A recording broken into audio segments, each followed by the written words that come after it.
envious heaven. I am Atlas at this, manage to balance massive masses. Pull my back without tilting my glasses. This was not pilfer from passes of OGs. This is so me. Ask us, mini mansion, low homie, low bony, but the rhymes is fat.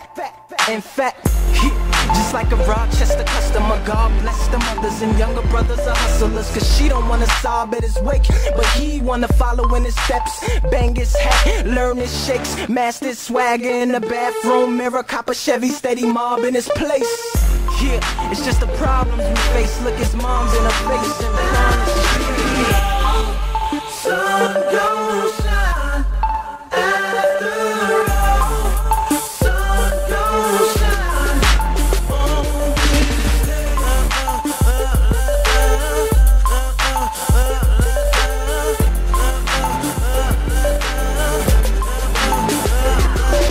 I need you all to be clear on exactly what I'm saying. For your attention to span to understand that I ain't playing. You mistaken if you somehow think it's just me you facing. Staring me down while your enemy is standing adjacent. My heart is racing, but I know just what I stand for. We chasing death carelessly like Jessica, I care more. Who said, just because no one can understand how you speak, don't necessarily mean that what you be saying is deep. In case you die in your sleep, you ask the Lord for a blessing. Sometimes it sneak up so quiet that the silence is deafening. You never know who the assassin is until it's your time to go. Your life is flashing, asking for forgiveness, but you move too slow. Now the people that you love bear the pain that you once harbored. You was living for yourself, so you could never be a martyr. Life is hard, death is harder. You somebody baby's father, someone's lover, son of your mother, somebody's brother, somebody nigga. Now your spirit in the air like a whisper, hearing your name mentioned when we pouring out some liquor. The days go by quicker and the nights don't seem to differ. It's getting cold, so I shivered and asked my soul to be delivered.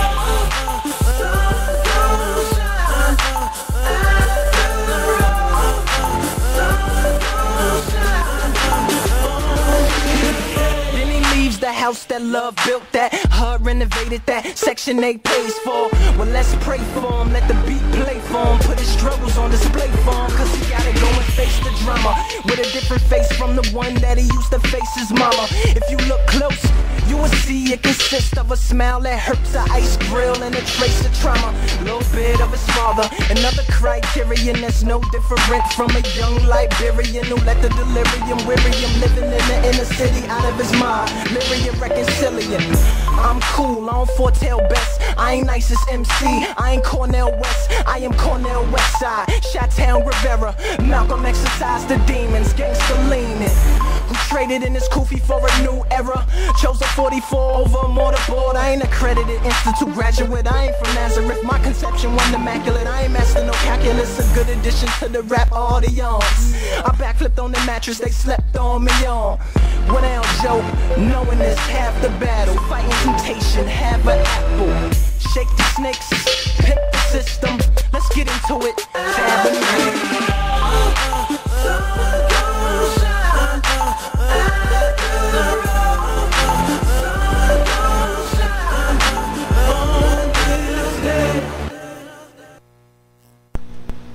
Look at that. Look at that. Here we are. Where are we? Or what are we? Or what are we in? The listeners are tuned into WDBX 91.1 FM. Gotcha. Community Radio for Southern Illinois. We are in a studio of sorts. Talking on the microphone to make the radio. And this is the Counterpower Radio Hour. I thought you were going to chime in there with me like all times. So we would do it this being the final Counterpower Radio Hour that Felix will be participating in. Technically, yeah. Technically? Well, there's also the Counterpower After Hours. Yeah. Which would also be the After Power Hour. At the After Power Hour. But yeah, this is it. This is the last time. So we better make it good. Let's get right into the content and cut down on the banter, can we? Let's go, Felix. All right. So we have a very special guest, the very same special guests that Pepper Holder just had on his show. We have Miggs, and we're going to talk a little bit about some of Miggs' experiences over the last few years.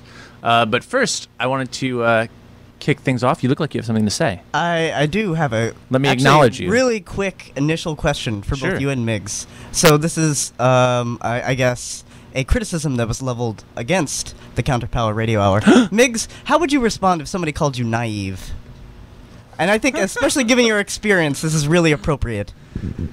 I would probably have a very sarcastic comment as a response to that. Mm-hmm. Well, Migs, you're naive. You naive. You don't know who you're talking to. All right.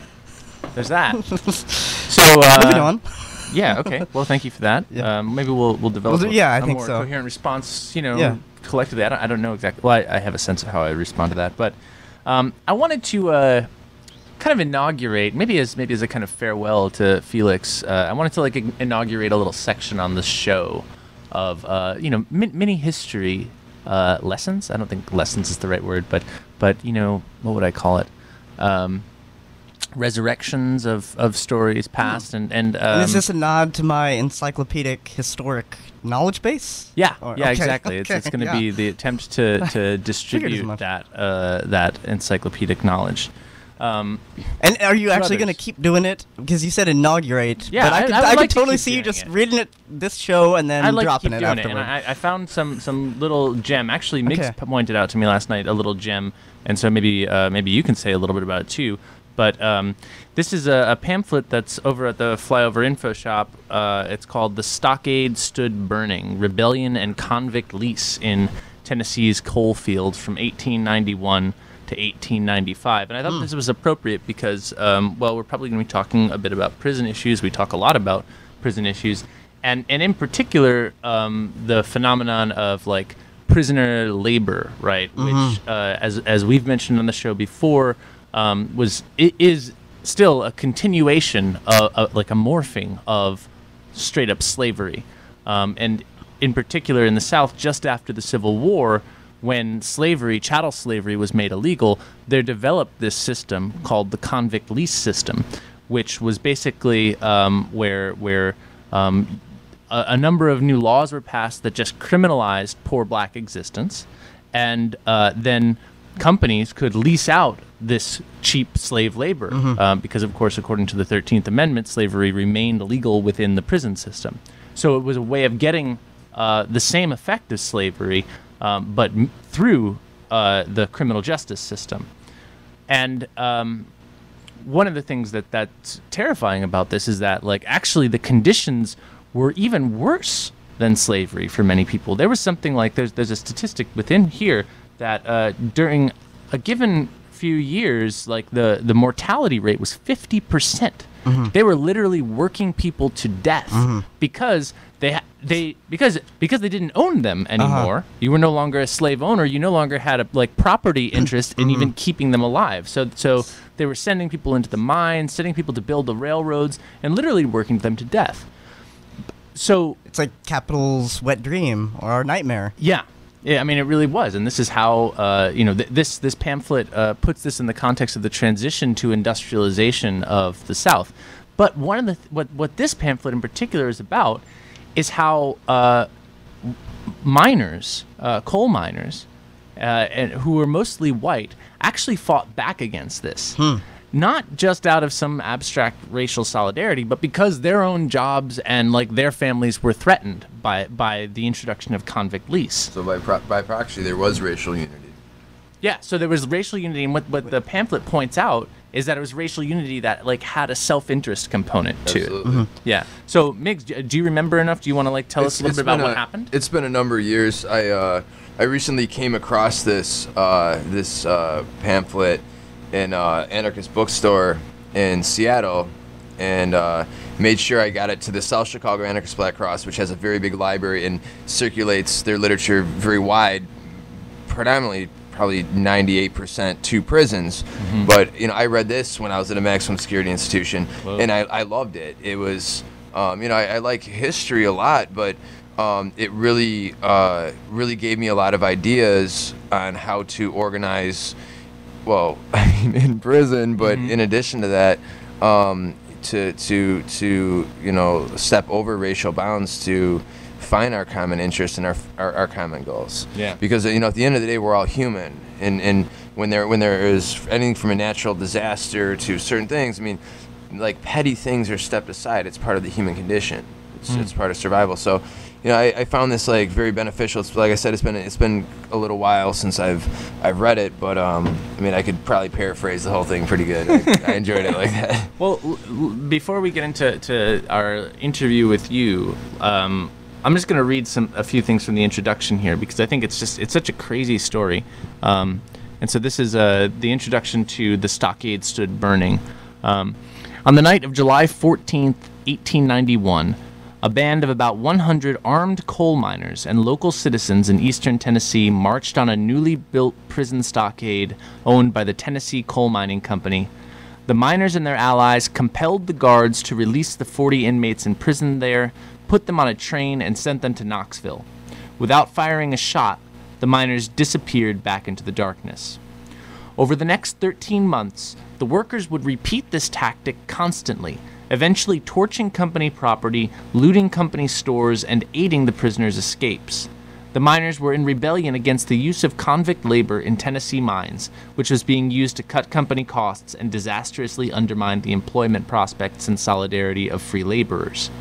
In the words of the president of the Tennessee Coal and Iron Company, quote, "We were right in calculating that the free laborers would be loath to enter upon strikes when they saw that the company was amply provided with convict labor." In other words, the convict labor was a strike-breaking, union-breaking tactic.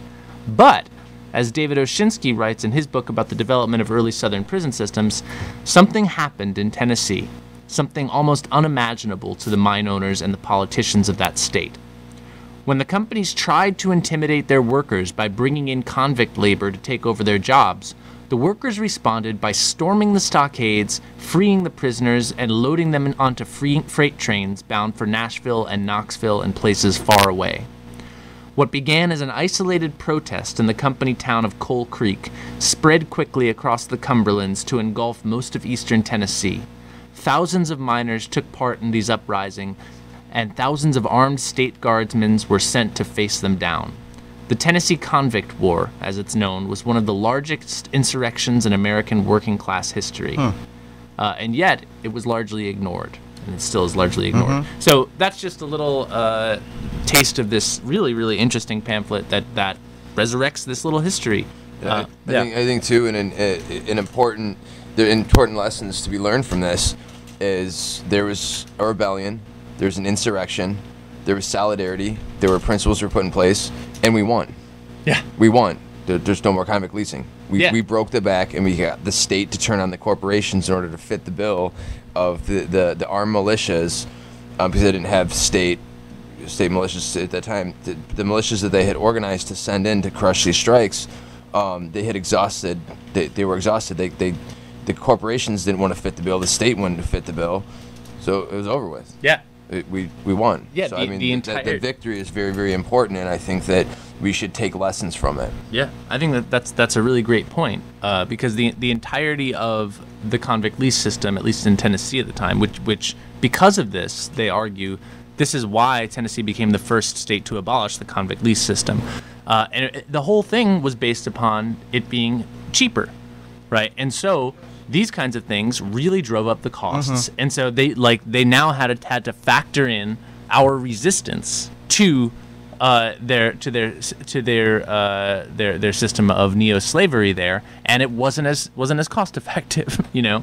So yeah, I think you're right to emphasize that, and I think that's a pretty awesome story. I'm glad you pointed that out to me. And this took place what year? 1890. This is the 1890s. 1890s, which is interesting because that's also when the populist movement was really coming to the fore, which Michelle Alexander talks about quite a bit, and the cross-racial coalitions that were building at that time, which were then systematically destroyed through racist propaganda and racist policies that advantaged white workers and promised them a piece of the pie very misleadingly. Yeah, I think that this is like the beginning of a story here. Like, it would be really interesting to look at the whole context of that. You were going to say something? There's some I was in solitary confinement. I was reading some history of by Mr. Schultz.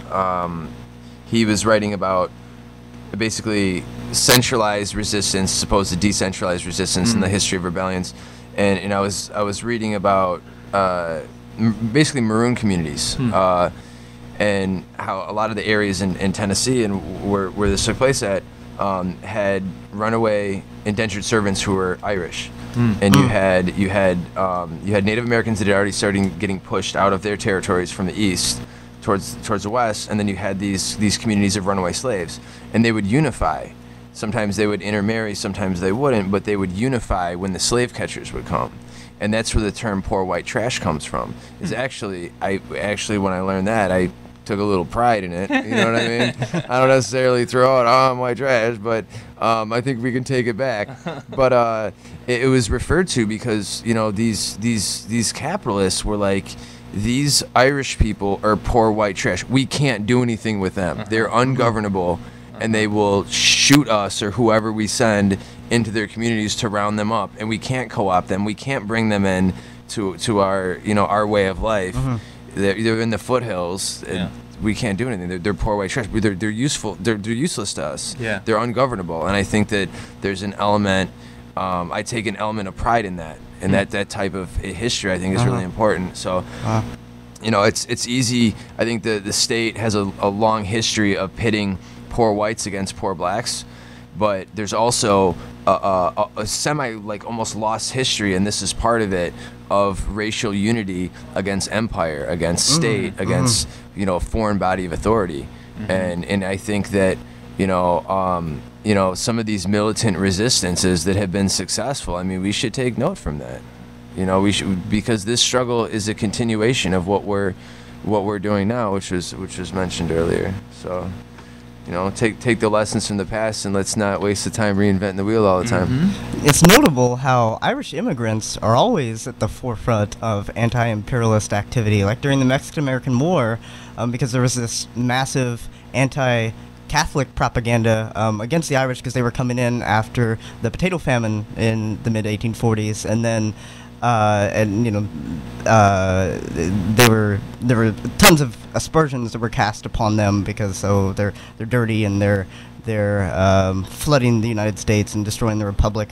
And then, of course, that same anti-Catholic propaganda was used to justify Manifest Destiny and also the war of aggression against Mexico, where when the Irish were fighting, like, first alongside the Americans and were being horribly mistreated, they ended up, like, after seeing the pillaging of many of the Catholic churches in Mexico and also, like, the plundering of everything that was south of the border, they ended up, like, switching sides. And the St. Patrick's Battalion is, like, one of the most popular resistance movements from that time, where they fought against the imperialists, who ended up taking half of Mexico, but, like, they formed the bulwark of much of the resistance there.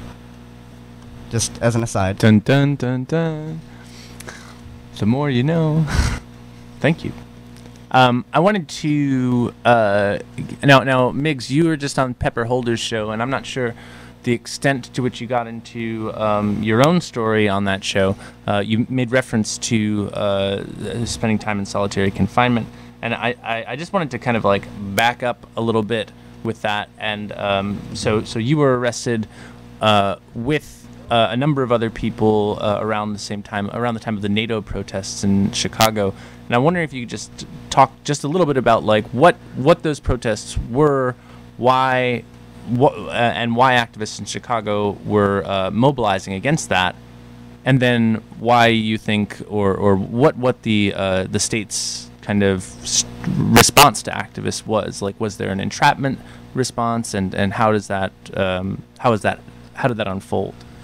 Well, 2012 there was a NATO summit, and there was supposed to be a G8 at the same time coming to Chicago. So, you know, activists all over the country mobilized to come to Chicago to protest the summit, as in, you know, an anti-war demonstration. But there's, you know, this is what I would say is around the height of the Occupy movement. So there was, you know, nationwide protests. There was a lot of excitement. There was a lot of run up. There was $63 or $65 million spent for security for that 3-day event.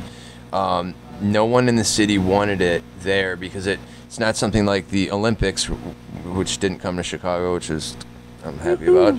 But it's not like something like that where it could have been argued that it would have brought the money city.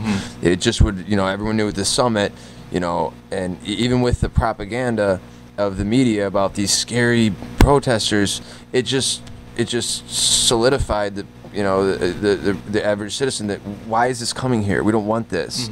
They militarized the downtown. and they needed high-profile arrests to be able to put out that there were boogeymen, but don't worry, we got them. Mm-hmm. So Barack Obama and Rahm Emanuel, who's the governor or the mayor, Mayor 1%. Mayor 1%, yes, Mayor 1%.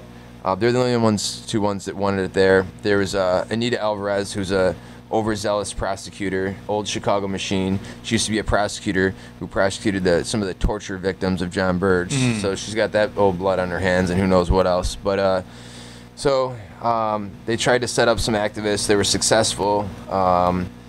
So, you know, it was basically a smear campaign, manufactured conspiracy by law enforcement. So some of us were arrested. We were just run through the Chicago machine and sent to prison. Can you talk a little bit about the FBI's entrapment strategy more generally and how they've targeted anarchists in recent years? Well, it's the entrapment strategy has been used for a while. I mean, it was at the NRC in Minneapolis, the Cleveland 4, the NATO 5. But it's been going on for a while. It's usually the NRCs, the DNCs, the bigger summits. It's a strategy to basically justify their own existence. Of there was a boogeyman, but don't worry, we got him. It justifies, it really justifies their expenditures. So and then too, you have these prosecutors that are trying to get promotions and set their careers off the backs of activists. And then, of course, you have a huge prejudice because you have authorities, and then you have people who are speaking out against the authorities and trying to, disrupt or rock their boat. They're maintaining of whatever social control or position or social prestige. So, you know what I mean? They have a vested interest in not only maintaining their control for their position, but they obviously have they always have a lot of political animosity and personal animosity towards protesters, and it goes from the city officials all the way down to law enforcement. A lot of law enforcement, a lot of the officers at these demonstrations, they don't even really know why people are protesting, but they're pissed. They're like, "You're in our town, and we wanna club you," and they oftentimes do. But there's two sides, and one side has control of the media, so they're able to control the narrative and use that as an effective tool. But as far as entrapment cases, they're becoming much more common now in years, and they're manufacturing laws to be able to target activists and charge them with various types of terrorism. So they've changed a lot of the laws to be able to charge people here as domestic terrorists who are activists.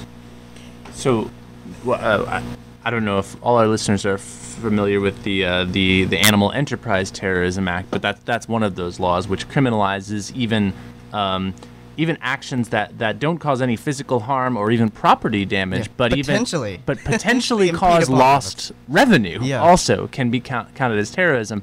But one of the things that I thought was interesting about the NATO 5 case, or I guess it was NATO 3. I guess only 3 people were charged with terrorism-related charges. 4. Okay. Three people's cases were charged together, and then 2 of us were charged separately. But we were all, with the exception of one individual who showed up a few days before the summit, and that was just basically with the wrong people, I guess. We were all infiltrated and targeted by the same undercovers and the same law enforcement agencies. So our cases were very much intertwined, but there's some differences between them. And were the NATO 5 arrested all prior to the demonstrations? Yes. One of the things they do is they like to arrest you and disappear you. Chicago has just got, there's international pressure now on the city of Chicago for having black sites. Right. So they've been disappearing people like the CIA does. One of these black sites is Homeland Square, and that's where 3 of the defendants were taken. 2 of us were taken to other places.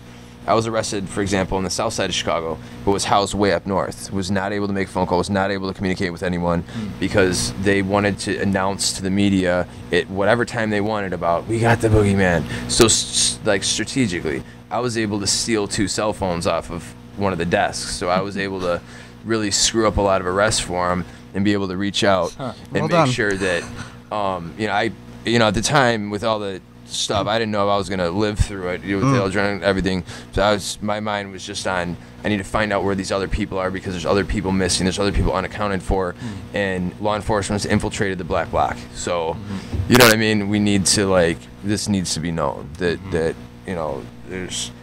there's a boogeyman out there, and they're wearing badges, and they're coming for people, and it doesn't matter if you were willing to do anything violent or criminal or anything of that nature, they're gonna come for you, and it already started. So.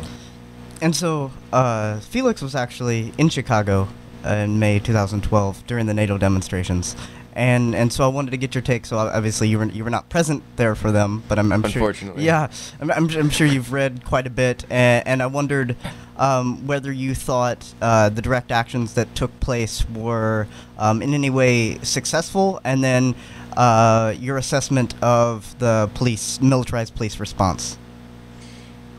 I mean, the police were very, very efficient, but I mean, when you outnumber protesters by such a gross, I mean, the amount of law enforcement there was insane. I mean, and they were so cocky that they even had, slogans on these city buses that they were using for mass arrests that say "Welcome to Chicago" and stuff like that. I mean, so the Homeland Security and the FBI were very much involved. Now, the interesting thing about the NATO 5 stuff is they charged people with state terrorism. That had never been done before. But all the federal agencies were involved in a joint task force, joint FASH team, whatever I mean, it's essentially what it is. It's different shades of pig coming together to, you know what I mean, do what they do. To unite against the threat. Of change. So you mentioned the distinction between a state level terrorism charge and a federal level terrorism charge. Do you have any sense of why they would make that difference? Well, I guess the laws have been on the books since just post 9/11, at least in the state of Illinois. Now, I'm not positive about this, but I think New York has charged people with state terrorism, and there's some other states have I think started to implement that. I want to say Oregon. I'm not sure. I'm not sure, but so they were trying to make an example of us. So as far as if we had the opportunity to go to the law library or something like that, we couldn't get any information. There's no prior case history.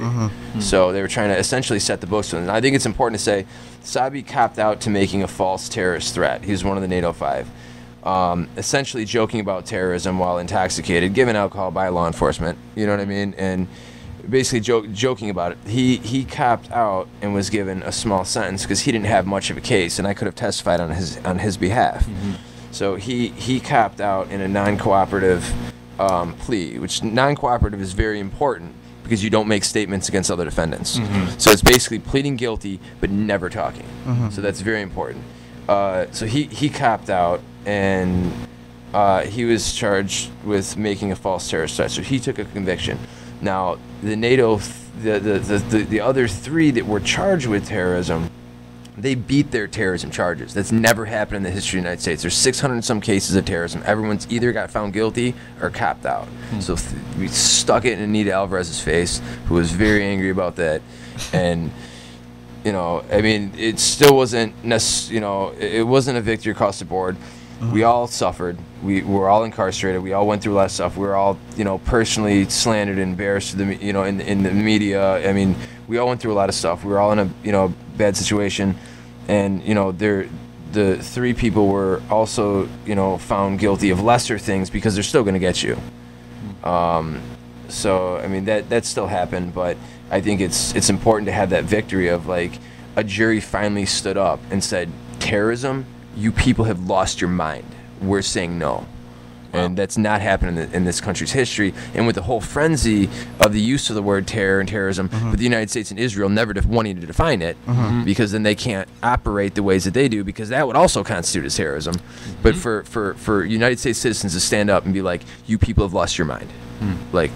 We're not convicting people of terrorism. And so what do you think made the difference? Was it just so blatantly obvious? Well, a lot of it was the Chicago police that were the undercovers, aka Mowing Gloves. That was their names or whatever.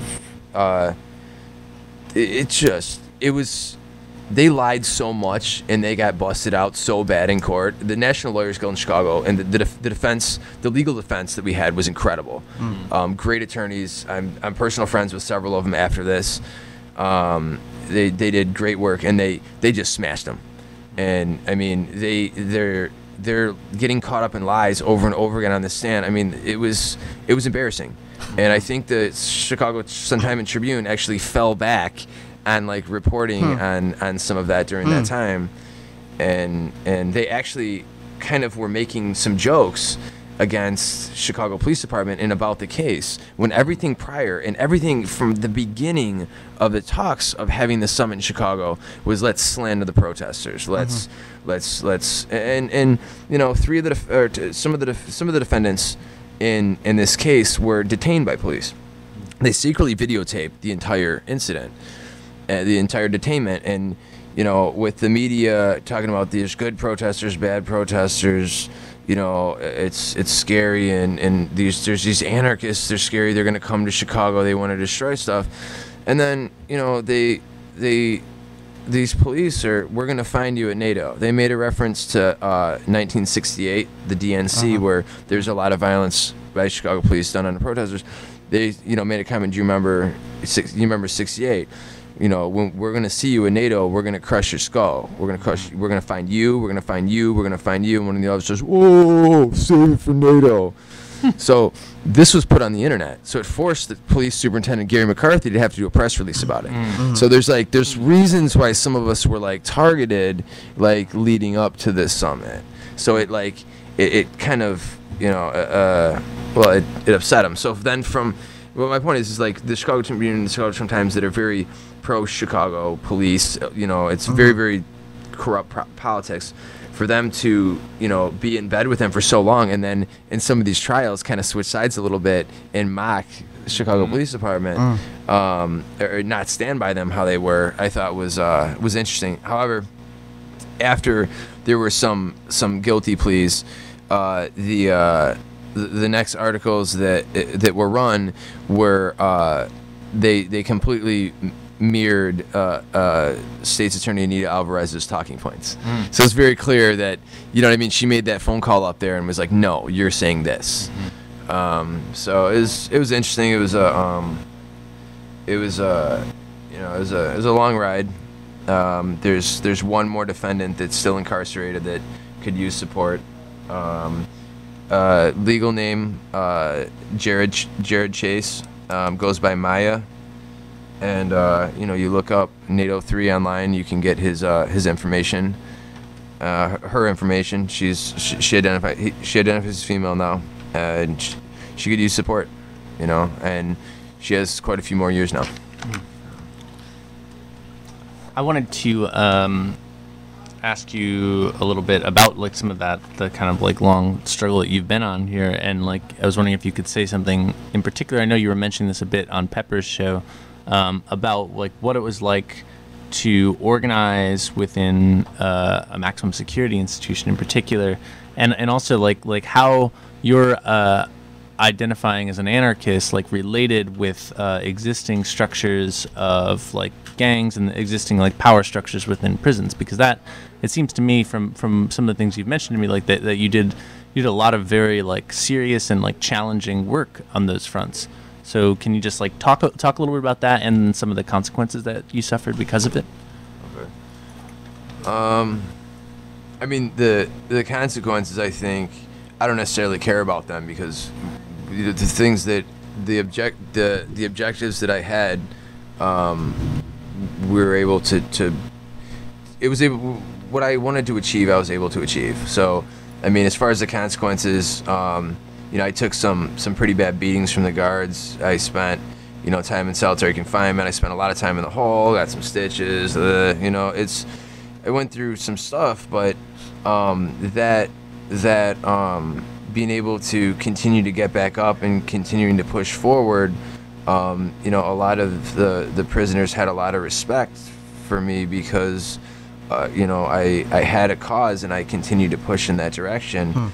And being able to find, a unifying cause that and being able to talk with some of the members of these different organizations about our common struggle, and to be able to help unite people, remain as neutral as possible within the gang conflicts. But I mean, there were times that some of us were able to keep some of the violence down and quash some of the tension situations so that prisoners aren't turning on each other. But at the same time, being able to push forward against the COs and the administration. And I think that we were successful in doing so. But I mean, organizing initially was for our safety, because we're outnumbered, and I was the one that was from Chicago. I understood how these gangs work. I understand a lot better now, but at the time I had the most clue on it. And it was basically necessary to make sure that my friends were safe. And there's a lot of stabbings and a lot of stuff that happened. And in addition to that, my comrades that I went in there with, one that was in general population and that max division with me, is to make sure that we both got out of there alive, because the correction officers did want to beat us to death. And we organized for defense, and we were able to have some of the organizations back us, because you can't just go in there and just start something new. I've seen it happen before, and it ends badly. It ends violently.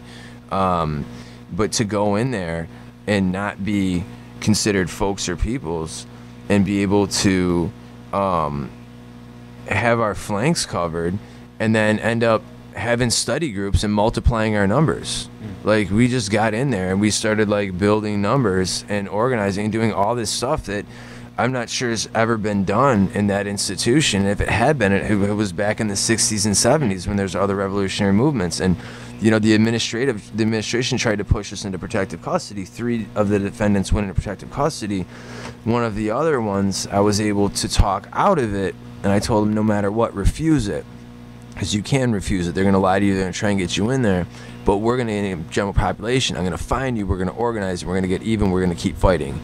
And that's what we did.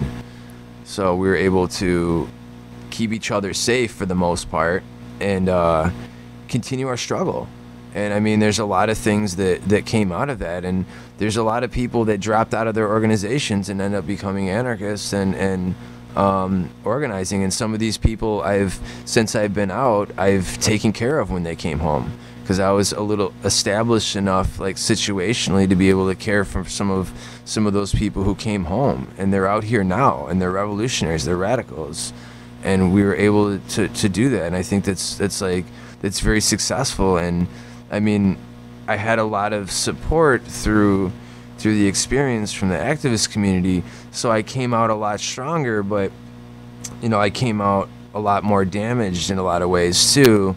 I'm not talking about like physical scars, because you accumulate them over the years, but I mean like psychologically and in large part in solitary confinement. But I mean, if it had happened again, I would do a few things differently, but I would go harder and try and take more from them.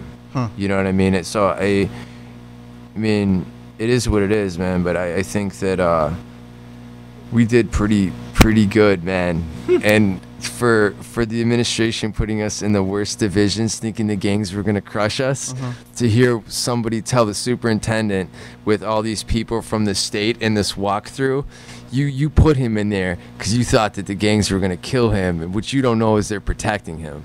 You know what I mean? So to tell that to the administration's face was like somebody else, unrelated, I didn't even really know, to stand up and say that to a high-ranking, member of CCDOC in front of a tour of all these people. So he's trying to put on a show. You know what I mean? And he went on to say a whole bunch of other things, like, he's not getting his visits. Oh, well, he's like, no, because they know who he is. Well, they wouldn't know who he is. No, everyone knows who he is. You know what I mean? Like, they're discriminating against him, and just to keep going on. And we called that superintendent the spin master, and he couldn't get his way out of that. This guy was just going ham, and I was just kind of turning my head, and I was trying really hard not to laugh. So, it was a journey, man. That's awesome. I mean, it's terrible, but it's amazing that you could find some fight that you could actually gain ground on within that context. And do you know, is there ongoing organizing inside that prison? And like, do you think you solidify like a particular spirit or orientation to like? There's a lot of people who are aware what anarchism is now, and there's a lot of population in the state of Illinois that knows about revolutionary struggle. And, you know, when I did anarchist Black Cross work for a number of years, I mean, we sent literature into prisons, revolutionary literature, you know, zines, pamphlets, books, you know, pen paling, like all over the United States. But we did it out of, you know, various areas of Chicago, but we sent almost no literature into Illinois Department of Correction. That's all changed because of this. So there's prisoners all over the state of Illinois that are requesting literature on revolutionary struggle. So there has been that impact. As far as organized resistance, I'm not sure that any of that is continuing, but you know, the seeds of resistance have been planted. So we'll see how that gets cultivated. One of the things that you and I were talking about last night, we were talking about the kind of alienating language that a lot of people use and stuff, and you were talking about having to like find a language that was like, or like really articulate yourself in a common tongue. And so I wanted to ask, like, how do you like broach the topic of anarchism? Like, how do you describe anarchism, like when you're organizing within prisons, or like, yeah, what does that mean to you? What is it meant to you to like develop and live as an anarchist? Well, I was in that same X division in 2010 for a cop hit me a couple times, and it ensued into a fist fight. But I was defending myself, and it's Chicago police are just crazy. But and I tried to speak about revolution and pass out literature, and I really didn't get far at all. And with this summit, it was hilarious because, you know, they locked down the whole compound for this you know, for the NATO summit. So they locked all the jails down, put everyone on lockdown, and everything on the news about the scary anarchists, and then the barricades getting thrown and all the fighting in the street. Like, all the street gang guys were like, dude, there's people out there doing that. I wish that I would have known about that my whole life, and I would have been out there doing. So I mean, I've heard that from so many people, but because they like demonize us, like they were gonna do this and that, and they're dangerous and scary. Dude, we got like all this undeserved street credit that was like so funny. So to like walk in, it was like all these dudes that are there for like multiple bodies were like totally took it seriously, and were like, wow, like. So it was really funny. So, and because it was so high profile, and every time we went to court or had anything, it was like on the news or whatever. So, like, we had that. So that was like, that really helped us. Like, if that didn't happen, I'm not sure we would have been successful in organizing. Corporate media? Right, but it was really funny. So we took that and we ran with it, and we were able to use that to our advantage. So it was funny. I think it's hilarious, and funny, yeah. I appreciate it now. It was horrible to be like made fun of in the media and made to look like stupid or like a villain or this or that. You know, like that was a negative, but at the same time, like, personally, it is what it is. But to what was the good that came out of it, I think far outweighed any sort of, you know, personal I got embarrassed type of, you know what I mean? Like it was a victory. It was a victory across the board, and like I'm glad it transpired that way. And so that reminded me of another question that I wanted to ask about the media and the influence that it has on the public. Because I remember when I first showed up in Chicago, Tom Morello was there kicking things off at a concert outside with the National Nurses United, and I flyered for that. Yeah, somebody was walking. The show. Yeah. Oh, that's true. I think I still have a recording of his rendition of Woody Guthrie's song. So if you'd like me to share that, I can do that after the show. But somebody was walking by just before the performance and was very critical, not of the organization that was coming into town and is responsible for spearheading the permanent war economy, but for protesters. Like he's like, they always come in and they destroy the city, and he's like, I'm just done with it. And he'd rather have NATO destroying and tapping other cities overseas, like literally. Yeah. And so I was wondering what kind of influence you think the media does have. And so you just described the perhaps undeserved street cred that you got as a result of the media hyping the anarchist terrorist threat. And do you think that is that is having an effect on the broader public, or at least the Chicago public? Yeah, I think, I mean, I speak of like a victory as a sense of we were able to organize in prison, but I mean, as far as like media control, I think the average Chicagoan, I mean, reads in between the lines a little bit, because I mean, if you're in the most historically corrupt city in the Union, and you grew up there, you know about it. Yeah. So I think that the public was probably, at first, the general consensus I would imagine would be, against a lot of people would be against the demonstrators, but I think a lot of those people, after the NATO trials had come to a close, were just like, this is ridiculous. You know what I mean? This is unnecessary. It was an embarrassment and probably a waste of tax dollars. So I don't think there's many people in Chicago that believed the whole story of law enforcement or much or even any of it. And I've talked to some people on the street, you know what I mean, that were talking about it. And sometimes when that sort of stuff has come up in conversation, I never mentioned being a part of any of that, because then, you know what I mean, I can really get an understanding of like where someone else is without ever having to mention anything or mentioning something later and then talking about it. So. And so that's a good transition into another question that I think Margaret and I both wanted to ask, which is what you think is responsible for the seeming mass shift against mass incarceration. And so Obama just recently visited a federal correctional institution. The Black Lives Matter movement has gotten quite a bit of media coverage, both good and bad. And then, of course, there was last week reported the mysterious death of Sandra Bland, and that was all over the social media and what have you.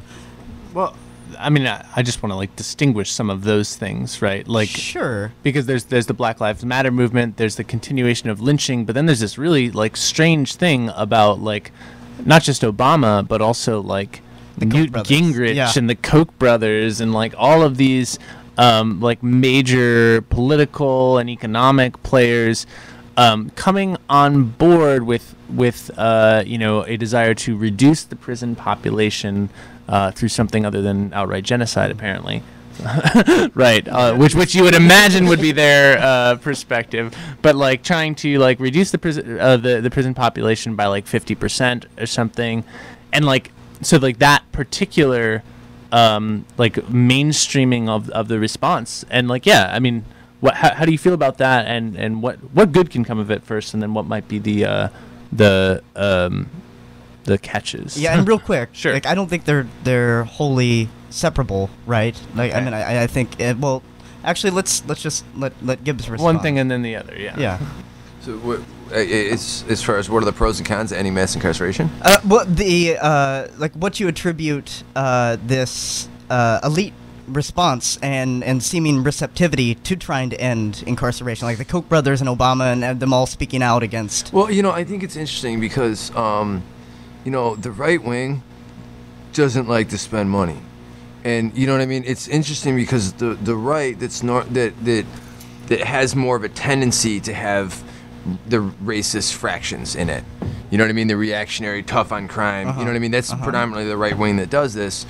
To have them wanting to shut this down because of financial issues, that's what it is. So I think it's like important to like that's an important component to this. And I think that this is the time to start pushing to end solitary confinement and to end mass incarceration. But I think we need a lot of we need a grassroots movement to push. We can't rely on state officials to do any of this because they rarely fulfill their campaign promises. They they flip up. You can't trust them. They're not from our same social class, but they're incapable of being leaders to solve these problems. They don't know what it's like to be in prison. They don't know what it's like to be poor. They're not even from our community. There's no way that they could be an educated authority on a problem. And then you have the element of business. When you have those prisons packed, it's money. So it's a complicated issue. And when you have institutional racism and you have all these laws that are prejudiced, that are largely used to keep the prisons full, it's almost like the system is going against its best interest to for a humanitarian purpose. So now with the financial component thrown in there, it's interesting. It's very interesting. And we worked with some groups to shut TAMS down, the Supermax here. Now there was a lot of people who were trying to push to close it down, and it ended up closing. But like in my opinion, it was really done because of financial reasons. You know what I mean? But it's also good to have a victory when you've campaigned for a long time to shut something down, and then you have that victory. I ended up with all the TAMS guys anyways in Pontiac in another max prison, but it's there's varying degrees of misery. But to shut TAMS down was very important. I just want to make a comment about that because so I received a letter from somebody in Pontiac who was talking about the way in which TAMS was shut down and they had been in TAMS. But now what they've done is they've created a new classification within Pontiac that essentially reproduces TAMS within it, right? So the shoe that is constantly in solitary, which happened in Menard too. Yeah, they're in the old death row, which is North House over there, and they're on the administrative segregation side. But they're able to have more privileges. They're able to have more stuff, and they're able to go to yard. You know what I mean? So it is much better. It is much better. I mean, Pontiac is a horrible dungeon. I mean, you look at it, it's a dungeon. Being there, it is horrible. It's miserable. Yeah. But I mean, talking to these guys, they say it's better than TAMS. Gotcha. So I mean, like I said, there's varying degrees of misery. But I mean, being in North House, I mean, I spent some time there. It's hell. It's you can't imagine. You can't sleep 24 hours a day. The banging, the kicking, the screaming.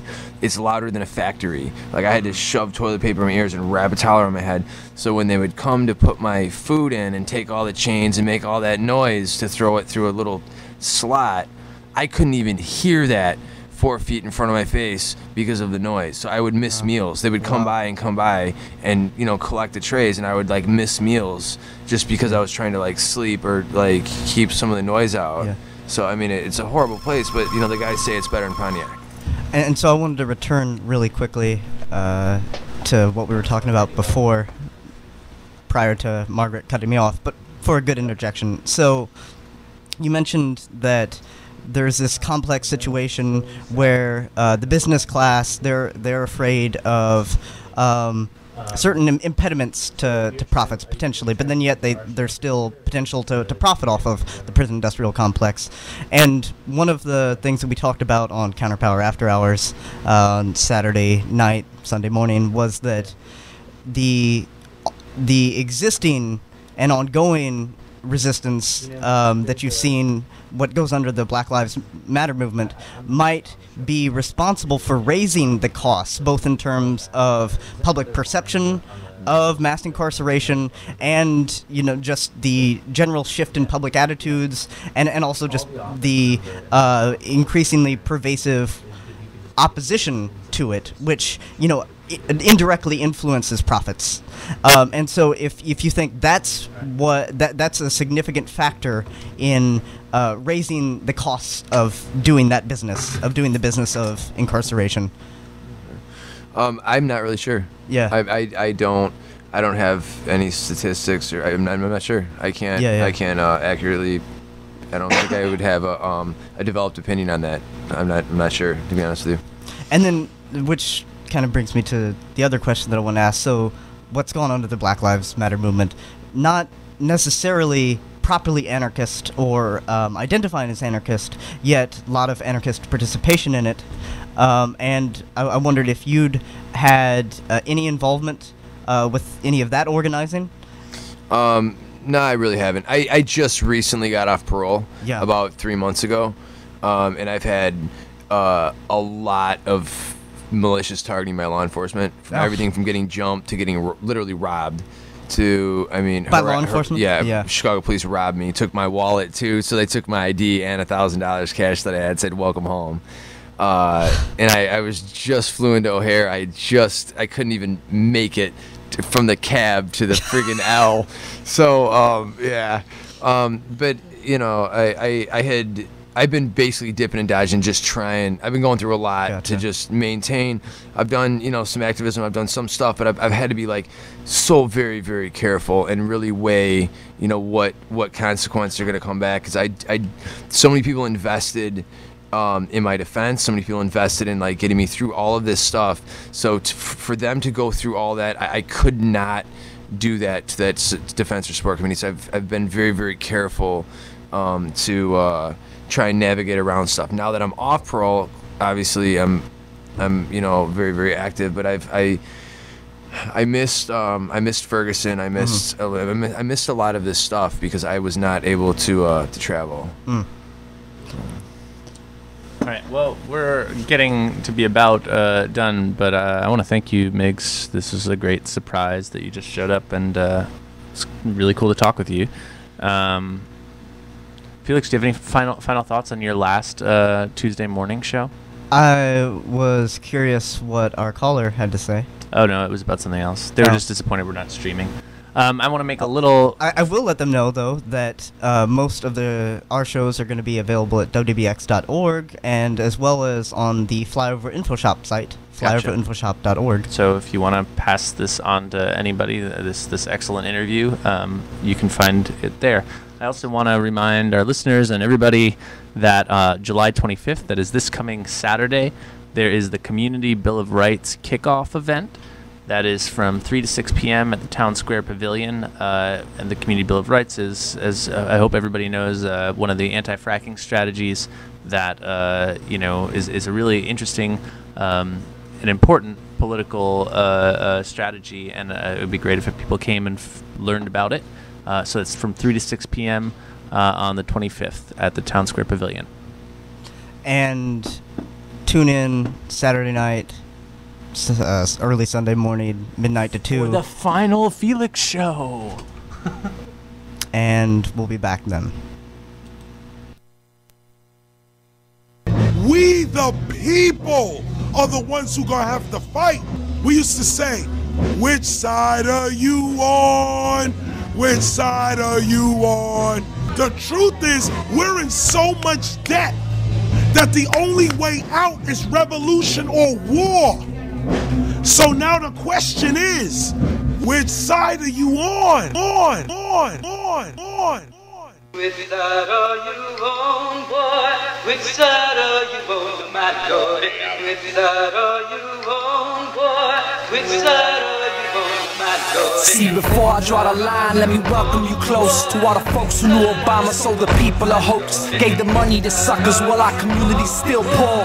Withdrew the troops but started another war. Colonizing, terrorizing, creating the oil crisis so they can make a kill on no food and gas prices.